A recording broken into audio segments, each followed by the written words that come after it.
आदि शंकराचार्य 8वीं सदी के हिंदू धर्म शास्त्री और वेदांत के प्रणेता। आदि शंकर भारत के एक महान दार्शनिक और धर्म प्रवर्तक और योगी थे। उन्होंने अद्वैत वेदांत को ठोस आधार प्रदान किया। भगवद गीता, उपनिषद और वेदांत सूत्रों पर लिखी हुई उनकी टीकाएं बहुत प्रसिद्ध हैं। उन्होंने सांख्य दर्शन का प्रधान कारणवाद और मीमांसा दर्शन का ज्ञान कर्म समुच्चयवाद का खंडन किया। शंकराचार्य का जन्म 500 ईसा पूर्व केरल के कालड़ी अथवा काशल नामक गांव में हुआ था। इनके पिता का नाम शिव गुरु भट्ट, माता का नाम अयंबा था। बहुत दिनों तक सपत्नीक शिव को आराधना करने के अनंतर शिव गुरु ने पुत्र रत्न पाया था। अंततः उनका नाम शंकर रखा गया। जब ये 3 ही वर्ष के थे तब इनके पिता का देहांत हो गया। ये बड़े मेधावी तथा प्रतिभाशाली थे। 6 वर्ष की अवस्था में ही प्रकांड पंडित हो गए थे और 8 वर्ष की अवस्था में इन्होंने संन्यास ग्रहण किया था। इन्होंने गोविंद नाथ से संन्यास ग्रहण किया। पहले ये कुछ दिनों तक काशी में रहे और तब इन्होंने बिजल बिंदु के तालवन में मंडल मिश्र को सपत्नीक शास्त्रार्थ में परास्त किया। इन्होंने समस्त भारतवर्ष में भ्रमण करके वैदिक धर्म को पुनः जीवित किया। मात्र 32 वर्ष के अल्पायु में संवत 475 ईसा पूर्व में केदारनाथ के समीप शिवलोक गमन कर गए थे।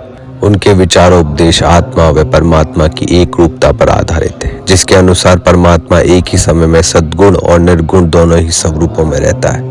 शंकराचार्य को शिव का अवतार माना जाता है। इन्होंने ईश, कैन, कठ, प्रश्न, मुंडक, मांडुक्य, ऐत्रेय, तैत्तिरीय, बृहदारण्यक और छंदोग्य उपनिषद पे भाष्य लिखा। वेदों में लिखे ज्ञान को एकमात्र ईश्वर को संबोधित समझा और उसका प्रचार तथा वार्ता पूरे भारतवर्ष में की। उस समय वेदों की समझ के बारे में मतभेद होने पर उत्पन्न चारवाक, जैन और बौद्ध मतों को शास्त्रार्थों द्वारा खंडित किया। शंकराचार्य एक महान समन्वयवादी थे। उन्होंने सनातन धर्म को पुनः स्थापित करने एवं प्रतिष्ठित करने का श्रेय दिया जाता है। एक तरफ उन्होंने अद्वैत चिंतन को पुनः जीवित करके सनातन हिंदू धर्म के दार्शनिक आधार को सुदृढ़ किया और दूसरी तरफ उन्होंने जनसामान्य में प्रचलित मूर्ति पूजा का औचित्य सिद्ध करने का भी प्रयास किया। शंकर के अद्वैत दर्शन का सार ब्रह्मा और जीव मूलत और तत्वत एक है।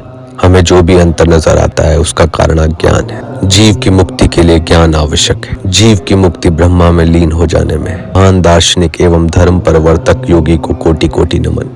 आपको मेरे द्वारा दी गई जानकारी प्रशंसनीय लगी हो तो लाइक, शेयर और सब्सक्राइब जरूर कीजिए।